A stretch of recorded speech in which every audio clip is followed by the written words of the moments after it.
त्रिभुज के प्रकार दो प्रकार के होते हैं। दो प्रकार के कौन कौन से? एक तो होते हैं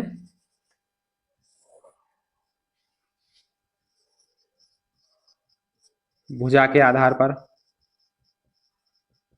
भुजा के आधार पर, और एक होते हैं कोण के आधार पर, कोण के आधार पर। तो देखो भुजाओं के आधार पे होते हैं तीन प्रकार के, तीन। एक तो वे कि जो तीन तीन भुजाएं होती है, तीनों भुजाएं क्या हो? अलग अलग हो, जो तीनों भुजाओं की माप हो वो अलग अलग हो। तो ऐसे त्रिभुज को कहेंगे विषम बाहु त्रिभुज, विषम बाहु त्रिभुज। जैसे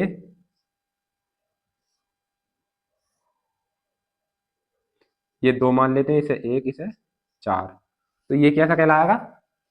विषम बाहु त्रिभुज। अब यदि ये इनकी कोई दो भुजाएं समान हो तो उसे कहेंगे समद्विबाहु त्रिभुज, सम द्विबाहु त्रिभुज। यानी कि कोई दो भुजाएं कैसी हो?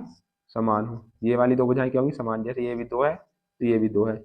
और अब आता है जिसकी तीनों भुजाएं समान हो, इसे मैं चार लिख देता हूं, उसे कहेंगे, जिसकी तीनों भुजाएं समान हो उसे कहेंगे समबाहु त्रिभुज, समबाहु त्रिभुज।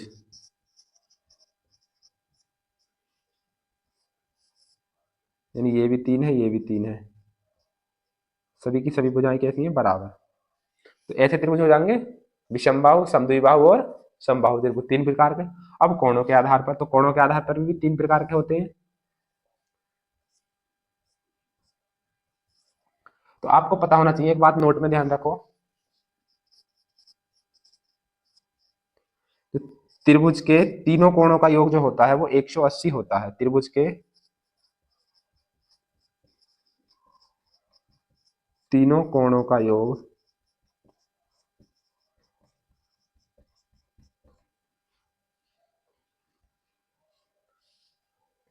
180 डिग्री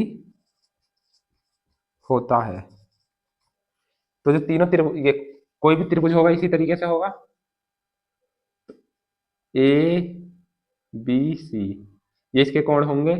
तो ए बी सी इनकी जो वैल्यू होगी वो होगी 180 डिग्री, यानी तीनों कोणों का योग होगा 180। ठीक। अब देखो, मान लो यदि इसके तीनों कोण सभी के सभी कोण 90 से छोटे हैं, यानी तीनों कोण कैसे हैं? 90 से छोटे हैं।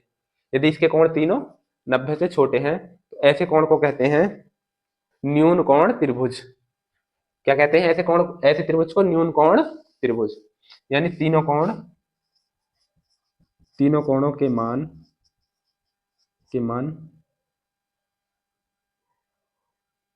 कैसे हो? 90 से छोटे हों, तो ऐसे को कहेंगे न्यून कोण त्रिभुज।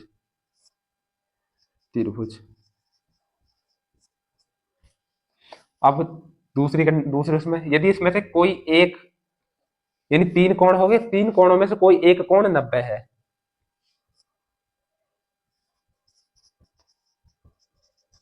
कोई एक कोण कैसा है? 90 है, 90 के बराबर है, तो उसे कहेंगे समकोण त्रिभुज, समकोण त्रिभुज। और यदि यदि कोई कोण यदि कोई कोण 90 से कम है, 90 से कम है, उन कम नहीं, सॉरी, 90 से ज्यादा है, यदि कोई कोण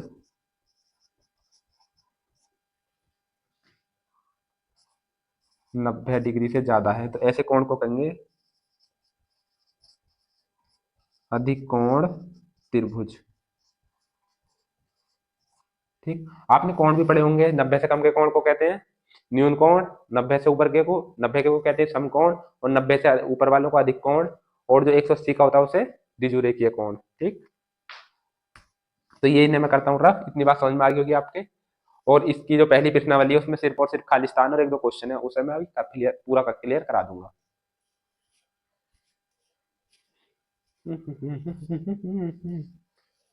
इसे कर देते हैं हम रफ यारा, ओ मेरे यारा, ओ मेरे यारा, ओ हमको भूल न जाना रे।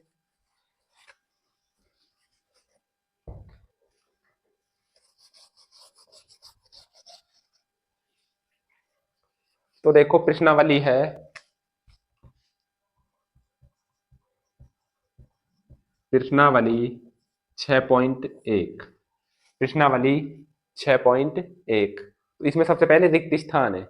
तो पहला सवाल है, यानी जो पहला प्रश्न है इसका रिक्त स्थान का, वो है, तो पहले मैं लिख देता हूँ, रिक्त स्थानों की पूर्ति कीजिए।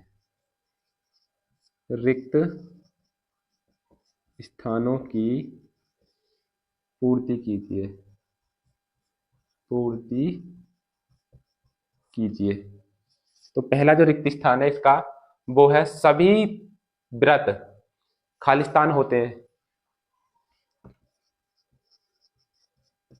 सभी व्रत, यहाँ पे स्पेस, होते हैं। तो आपके लिए चॉइस करने के लिए है सर्वांगसम, सर्वांगसम या समरूप, समरूप। तो पहला रिक्त स्थान है इसका कि सभी व्रत होते हैं। तो व्रत कैसा होता है, ये भी व्रत है, ये भी व्रत है, ये भी व्रत है, ये भी व्रत है, और ये भी व्रत है, ये भी व्रत है। तो ये सभी देखने में कैसे लग रहे हैं, देखो ये भी देखने में तो समान लग रहे हैं, यानी इनका जो आकार है, जो मतलब इनकी शेप है वो तो सेम है, सभी में गोल है, सब में शेप, लेकिन इनका जो माप है, जो इनका साइज है वो अलग अलग है। तो जब मैंने आपको बताया कि जब शेप समान हो और साइज अलग अलग हो तो वो कैसे होते हैं, समरूप। समरूप जब शेप समान और साइज अलग अलग हो तो वो हो जाएगा समरूप। तो ये क्या, जो जितने भी त्रिभुज व्रत हैं दुनिया में, जितने भी व्रत हैं, वो सभी के सभी क्या है, समरूप। तो इस वाले ब्रैकेट में आ जाएगा समरूप, समरूप। नंबर 2, दूसरा प्रश्न है सभी वर्ग होते हैं। तो सभी वर्ग होते हैं, देखो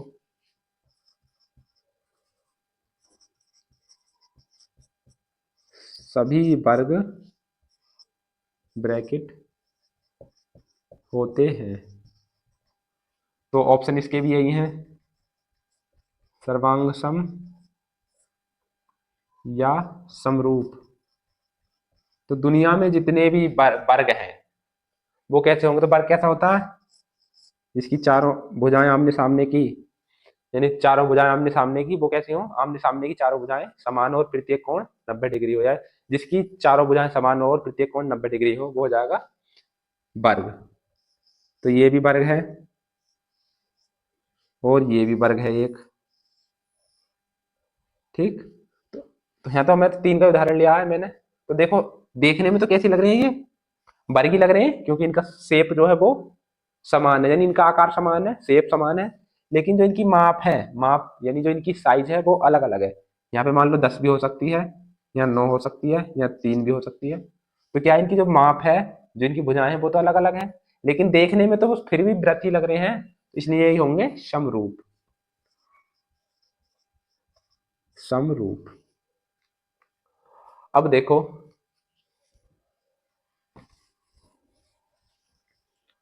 अगला था सभी खालिस्तान त्रिभुज समरूप होते हैं।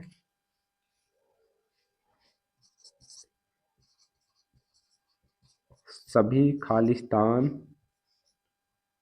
त्रिभुज समरूप होते हैं, होते हैं। तो कौन से वाले होते हैं, समद्विबाहु या समबाहु, समद्विबाहु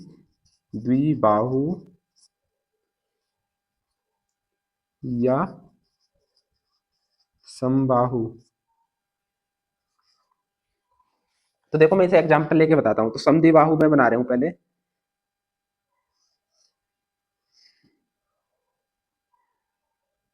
ये भी 4 है, ये भी 4 है, ठीक। ये 8 है, ये 8 है, क्योंकि दो भुजाएं तो बराबर करनी है।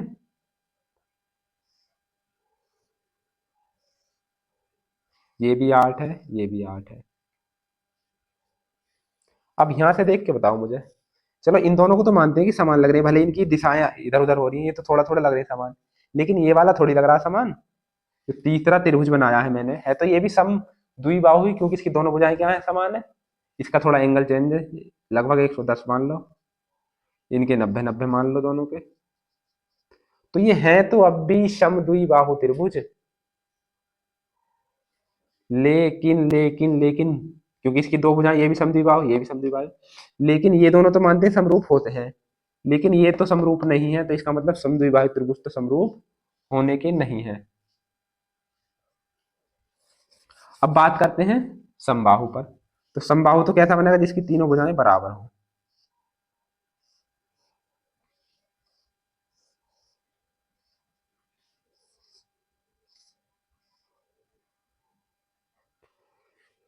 देखो, एक एक एक, दो दो दो, पांच पांच पांच, चार चार चार। तो इनके क्या, देखो सभी देखने में एक समान लग रहे हैं, भले ही ये नीचे पहुंच गया इसका मुंह, पर है तो सभी भुजाएं बराबर, देखने में समान लग रहा है। जब पलट के सीधा कर दो, देखने में तो ऐसा ही लगेगा, तो इसका मतलब इसमें क्या आ जाएगा, समबाहु।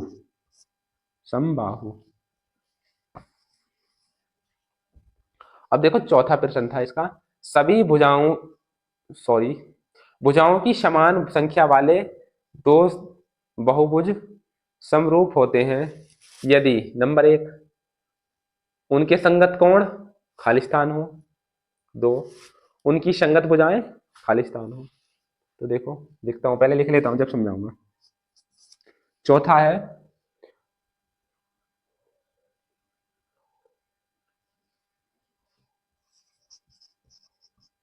भुजाओं की समान संख्या वाले, समान संख्या वाले वाले बहुभुज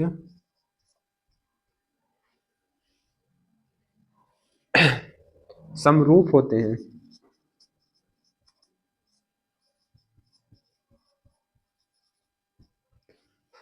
यानी कि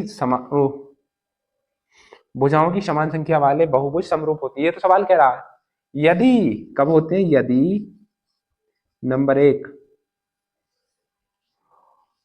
उनके संगत कोण,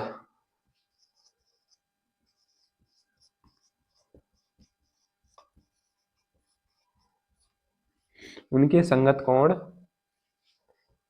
ब्रैकेट हो, उन, दूसरा हुआ है, यहाँ से पंक्ति दूसरी हो जाती है, उनकी संगत भुजाएं,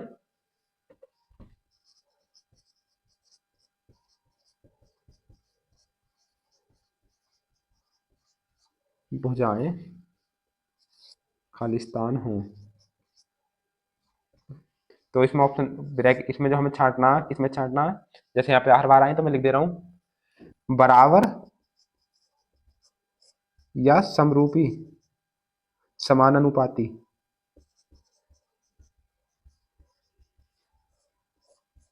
ठीक।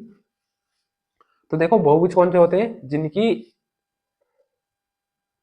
ज्यादा भुजाएं होती हैं, बहुत सारी भुजाएं होती हैं, जैसे त्रिभुज भी एक बहुभुजी है, यानी जिसकी दो या दो से अधिक भुजाएं होती हैं उन्हें बहुभुजी कहते हैं। त्रिभुज भी बहुभुज है, चतुर्थभुज भी बहुभुज है, पंचभुज भी, षष्ठभुज, सप्तभुज, अष्टभुज, ये सभी क्या है, बहुभुज हैं। तो इनकी बहुभुज ये समरूप कब होते हैं, कब होंगे, जब उनका प्रत्येक कोण कैसा हो, बराबर। तो पहले में तो खुद ही आ जाएगा बराबर, कोण कैसा होना चाहिए, बराबर।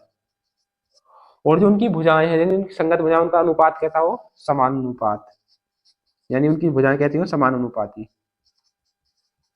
समानुपाती। तो ये रिक्त स्थान आपके कंप्लीट हुए। अब देखो नंबर दो, पहले से रफ करता हूं।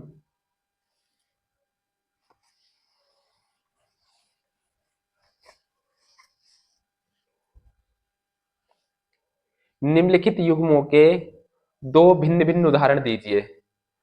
तो दो भिन्न भिन्न उदाहरण देने, किनका, समरूप आकृतियों का। नंबर एक, समरूप आकृति, समरूप आकृति। और सेकंड, एक तो समरूप का देना और देना है ऐसी आकृतियां जो समरूप नहीं है। तो ऐसी आकृतियां जो समरूप नहीं है, यहाँ लिख देता हूं, ऐसी आकृतियां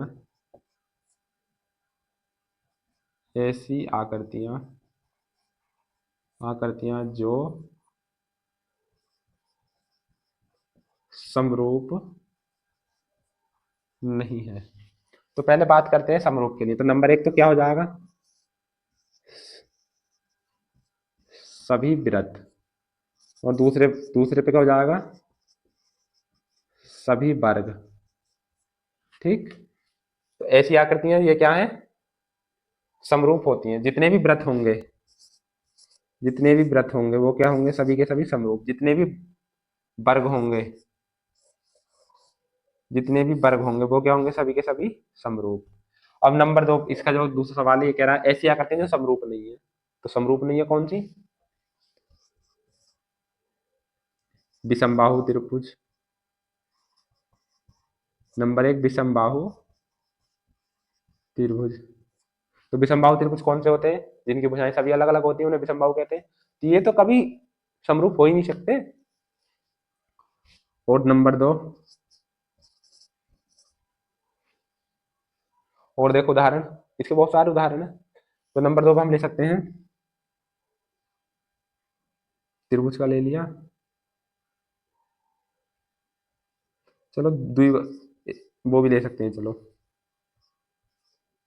समद्विबाहु त्रिभुज भी, समद्विबाहु त्रिभुज। तो समद्विबाहु त्रिभुज भी समरूप नहीं होंगे। हो सकते हैं, लेकिन होंगे नहीं। हो सकते कब है, जब उनकी दोनों भुजाएं बराबर हों। दो भुजाओं मतलब देखने में एक अलग है। और इसमें देखो थोड़ा सा एक चीज और लिख लेते हैं। तीसरा, यदि ये थोड़ा डाउट में है, हो भी सकते हैं और नहीं भी हो सकते। हमें तो ऐसा कह रहा है, पूछ रहा है कि वो कभी हो में ही ना, कभी नहीं हो सकते। तो ऐसे ले सकते हैं हम,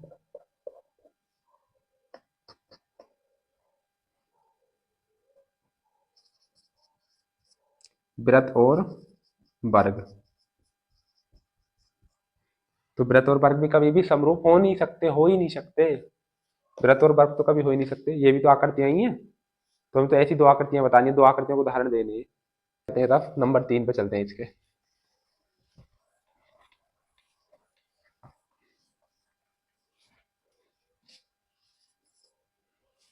नंबर 3, तो नंबर 3 में देखो दो आकृतियां दे रखी हैं, तो वो बतानी है कि समरूप है या नहीं है। एक आकृति तो दे रखी है इस तरीके से,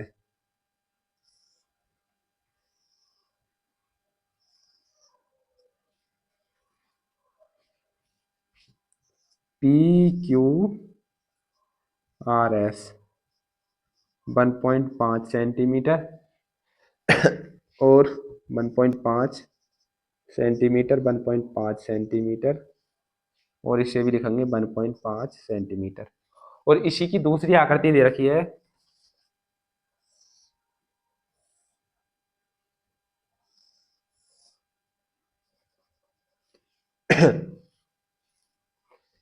ए बी सी डी, 3 3 3 3। तो आप देख लोगे कि जो अनुपात है भुजाओं का वो तो समान आ रहा है, लेकिन कोण भी तो बराबर चाहिए। क्योंकि समरूपता वाली डेफिनेशन, समरूप कब होंगे,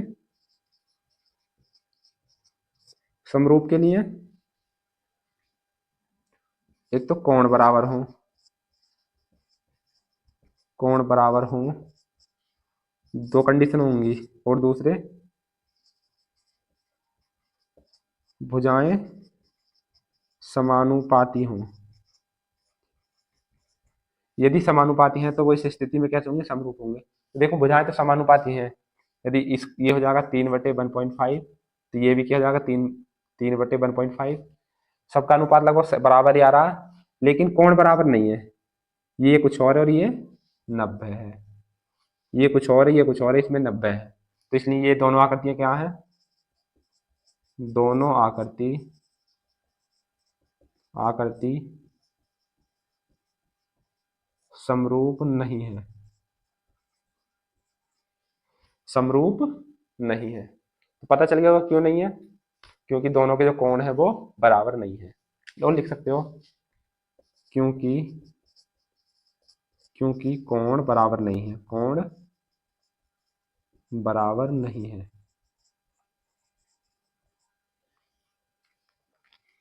करते हैं इसे रफ। ठीक।